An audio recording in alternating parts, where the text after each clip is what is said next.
காஞ்சிபுரம் பொன்னேரிக்கரையில் உள்ள மீனாட்சி மருத்துவக் கல்லூரியில் இளநிலை மருத்துவ படிப்பு பயிலும் மாணவர்களுக்கு பிரத்யேகமாக புற்றுநோயியல் கல்வி மற்றும் விழிப்புணர்வு கருத்தரங்கம் நடைபெற்றது.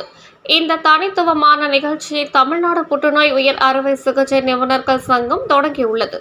நாட்டில் முதல் முறையாக நடைபெறும் இந்த வரலாற்று சிறப்புமிக்க தொடர் கல்வியினை காஞ்சிபுரம் மீனாட்சி மருத்துவக் கல்லூரியில் நடைபெற்றது. புற்றுநோய் துறையில் உள்ள பிரபல உயர் சிறப்பு நிபுணர்கள் சென்னை மற்றும் காஞ்சியில் இருந்து வருகை புரிந்து 10 தலைப்புகளில் உரையாற்றினார்கள். சுமார் 800 மருத்துவ மாணவர்கள் மற்றும் 100 மருத்துவர்கள் கலந்து கொண்டு பயனடைந்தார்கள்.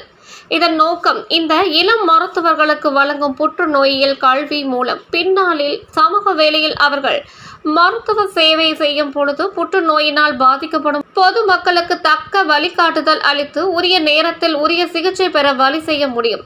நிகழ்ச்சியை TASO செயலாளர் பிரபல புற்றுநோய் மருத்துவர் ஐயப்பன் வழி நடத்தினார்.